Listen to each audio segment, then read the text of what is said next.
Hello Autobots and Decepticons, my name is Somungry and I'd like to welcome you guys all back to Transformers War for Cybertron playthrough. In this playthrough, I have been talking about the Transformers Generation 1 history, and in this episode we are going to be talking about G1 Jetfire.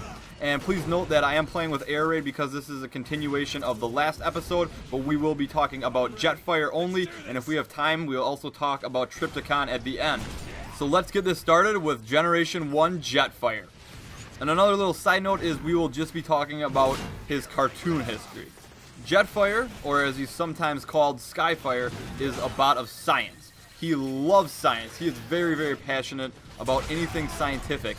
He not only studies it very, very hard, but his entire body, his entire chassis is up to date with the latest technology.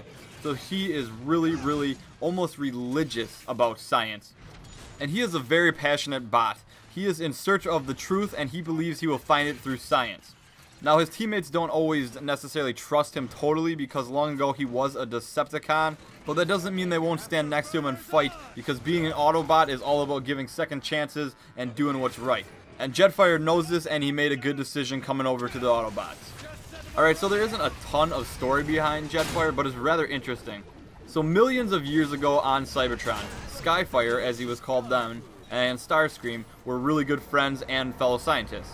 And on a mission, they wanted to go explore Earth. But Skyfire was lost in a storm, and Starscream searched and searched for him, but he could not find him, so Starscream returned home. So millions of years go by, and the Autobots and the Decepticons crash land on Earth. And lo and behold, the Decepticons find Skyfire in a block of ice in Antarctica. So they thaw him out, and Skyfire, he agrees to join with the Decepticons because he's friends with Starscream. But then he starts seeing the Decepticons take prisoners of the Autobots and how they treat humans. And also he noticed that Starscream has changed a ton during his absence, and Skyfire sees this is not the right direction, and he decides to join the Autobots. And that led to himself stopping the Decepticons in an evil plan, and he ended up sacrificing himself for the good of everybody else, and he was once again buried. So later on, the Autobots learned of Megatron going to Peru, and he was seeking this crystal of power. So Wheeljack and Sideswipe went to go dig up Jetfire, and they dug him up so that they could get a ride there, and Optimus Prime, he gave him a good old pat on the nose cone. And it was there where Jetfire helped with aerial support, and he also helped destroy Megatron's cannon in an attack. And Jetfire was used a lot for air support for the Autobots. He definitely helped them out in that regard. Also, he did play a big role in helping Spike save his dad from Cybertron. Alright, we're here. What now, Jetfire? We need to overload the beam's pulse regulator. Hit those switches on the far panel. And once on Cybertron, he did learn that the Decepticons were using these hypno chips to control humans. So Jetfire, or Skyfire, thanked Shockwave for blasting a hole in the wall large enough for him to fly through, and he provided air support again for the Autobots to reach Wheeljack's workshop, and then Wheeljack was able to counteract these hypno chips. Jetfire was also part of the battle with the Insecticons. When they ended up on the island with the Insecticons, he realized that there was too many people for them to fight the odds. And fortunately, the Autobots arrived just on time, and they were able to chase off the Decepticons. But then they began their pursuit on them, and an Insecticon did end up latching onto one of Skyfire's or Jetfire's wings. And Wheeljack landed a missile at Skyfire and actually knocked off the Insecticon. So that's kind of a cool little thing.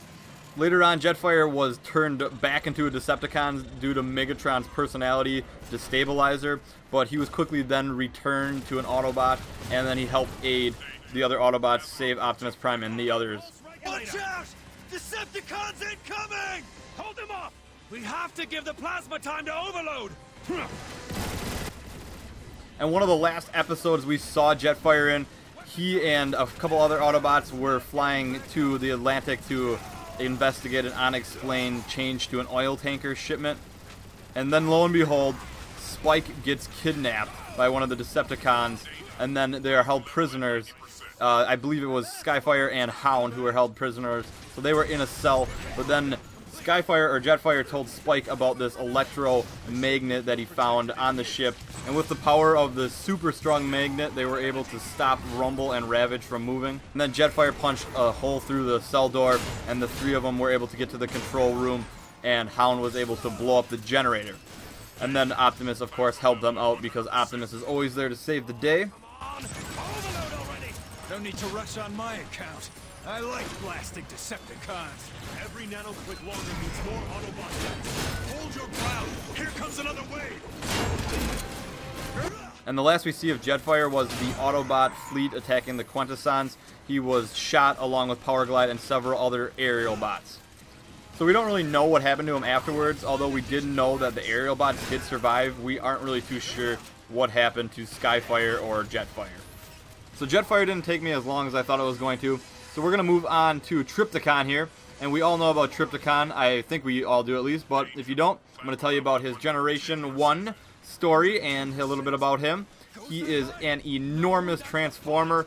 He is a very unstoppable beast. He is a force to be reckoned with.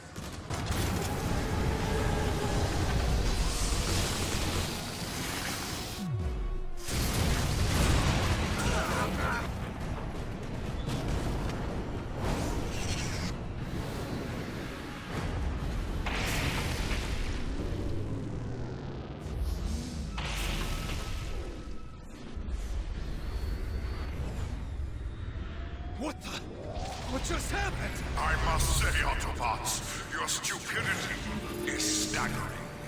Did you not account for backup systems at all? No. Decepticons, find the Autobot intruders and dispose of them immediately. Well, great. What do we do now? We kill it at the source. Autobots, full thrusters. We need to find a way into that gun. We'll blow it up from the inside. Now you're talking, Silverbolt. So back on about Trypticon, you guys understand he's a giant hulking beast. He doesn't like the Decepticons, even though he is one. And he absolutely hates the Autobots. And although he hides it, he hates himself most of all. He doesn't really like being the Decepticon's ultimate weapon, per se, as he finds war to be a waste of his effort. And the only actual Autobot that can actually stand up and fight against him is Metroplex. And another thing that he does hate is water, as he gets thrown into it quite a bit. Now, there isn't too much to be said about Trypticon. He was made out of a human city in order to combat against Metroplex, and that must have been a wild ride for all the humans that were actually on that city. Can you imagine just huge Trypticon transforming, and you're like, hey, what's going on here? This isn't your average earthquake. And I'm sure those humans just ran like crazy for their own lives. And his first mission was from Megatron, and he was to attack Autobot City. So he got there, and he was at a huge advantage against Metroplex as he was missing his cog. But all of a sudden, Blur and Wheelie show up with his cog, install that thing, and Metroplex just owns Trypticon and throws him into the Pacific Ocean. So his first battle didn't go too good, but at least he made a splash. This'll help. The gun is just behind that barricade. Fine. How do we get past it? There are the controls. Later on, Octane, who we all heard about, I believe, a lot of episodes ago, he's like a mercenary. Even the Decepticons don't trust him. Asked Trypticon to help him out with stealing this oil. And there was a lot of he say, she say on that whole thing, and they thought a bunch of different people were stealing it, but it was ultimately traced back to Trypticon being over there because he accidentally fired on a different ship that wasn't actually a transformer. And then, once again, Metroplex threw him into the ocean. Later on, when Starscream was a ghost and he made that deal with Unicron in exchange for a new body, he had to bring him all these different parts, and Unicron wanted Metroplex's eye, but instead he tried to steal Trypticon, so he brought Trypticon's whole body itself to Unicron, and then he tried to hook Unicron and Trypticon up together so that Unicron could use Trypticon's cog to replace his own.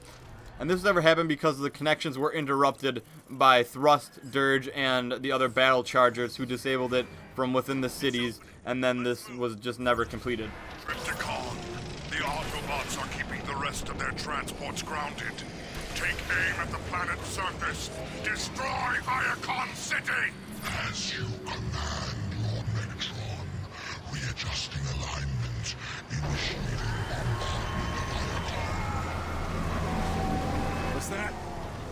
Did that thing just talk?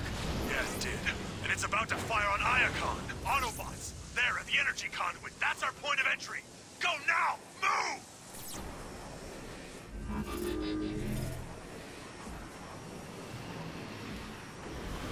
We're inside the gun now, Optimus. We'll disable it ASAP. And how exactly are we supposed to disable this thing? There's got to be some kind of weak point. Just keep flying. That sounded like laughter. Was that laughter? Silverbolt, we're taking a pounding down here. Get that gun offline. Come on, guys, hurry! Every time that gun fires, more Autobots die! You cannot stop me, little Autobots. I am Trypticon. I am your death. Oh, great Primus! I think this gun is a Cybertronian! I live to serve Megatron and to destroy Autobots. Fuel cells on the back of the destroyer!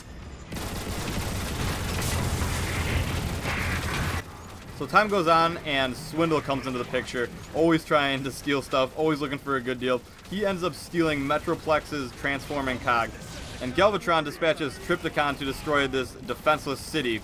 So Trypticon goes and tries to have some fun, but then he runs into Silverbolt, which we all heard about a couple episodes back, and he flies into his mouth, and he doesn't really do a ton of damage, but he gives Trypticon a very bad case of indigestion.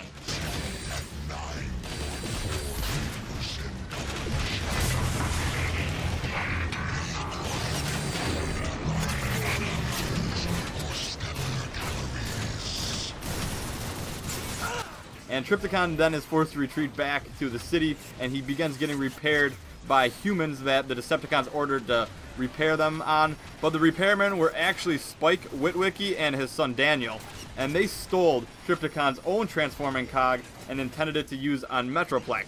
So now, Trypticon has Metroplex's cog, and Metroplex has Trypticon's cog. So neither of these cogs worked well on either of them, because they were foreign bodies, of course, and one was for the other. And so they kept switching in and out between various stages of their modes. But eventually, Metroplex was able to get his aligned with the help of Spike and Daniel. And of course, he then threw Trypticon into a lake again. And the last we see of Trypticon, he was getting summoned to Earth's moon. And they were in this battle. But then he realized he was getting summoned by this energy-draining creature known as Tornadron. And Trypticon went face to face with this guy, but he was able to suck the energy right out of Trypticon. And when the life got sucked out of Trypticon, his body fell right on Grimlock. But that wasn't the last of Grimlock. Grimlock was actually able to defeat this energy-sucking creature. And when Grimlock defeated him, all the energy that was drained was returned to the prior people, or the prior bots, and Trypticon was then restored.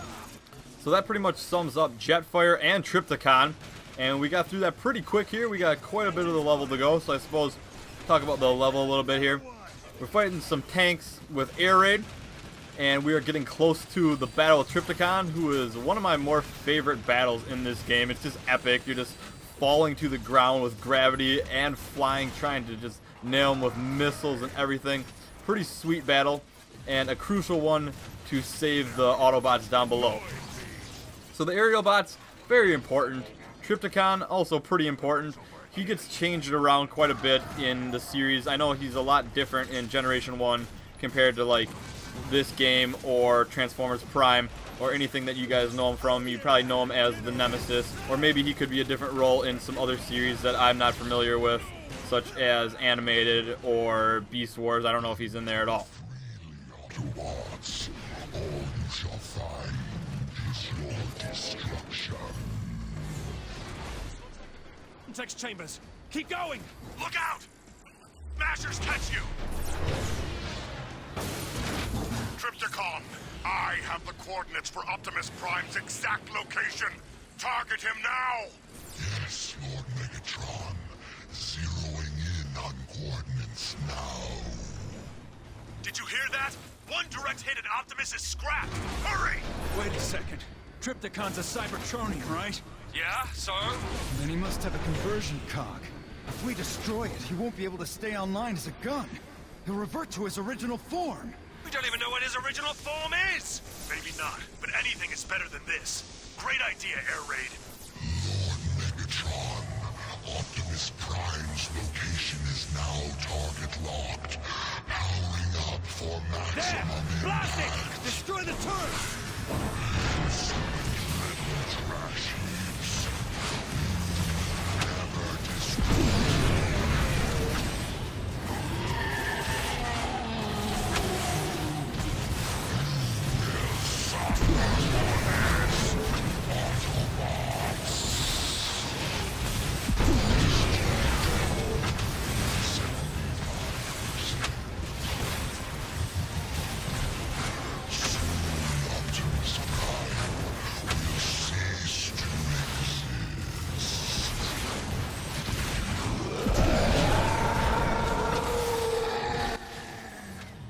So here we are destroying his conversion cog, and very important, the aerial bots always playing a big role. They help create Optimus Prime, and they're going to help save him in this story. So pretty cool.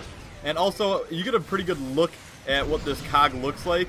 So take note of that. I mean, it's anybody's interpretation on how they want to design it, but it's kind of cool because it's a part of Transformers biology.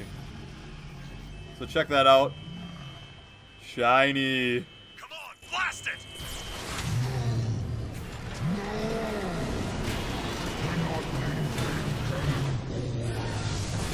We need to get out of here now! What's he changing into? Are those teeth? And this part always reminded me of the Unicron escape as well. I always thought this was a very cool part.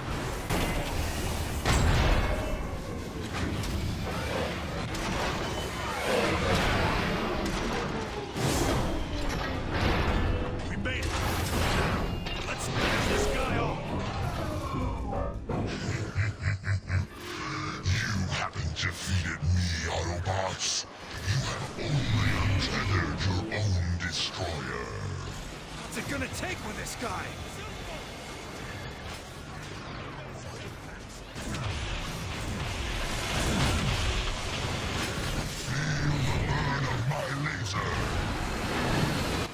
Laser not good. Jetpacks, we're going to disable them and make him fall down to the ground here, and maybe he'll get destroyed then.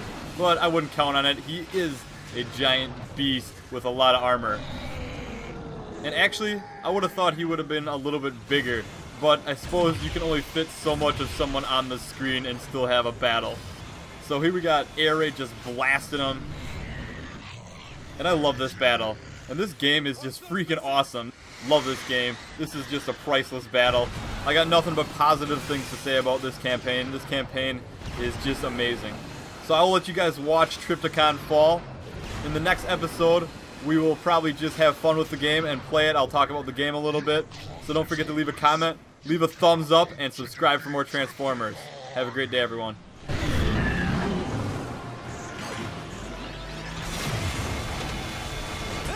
That'll do it!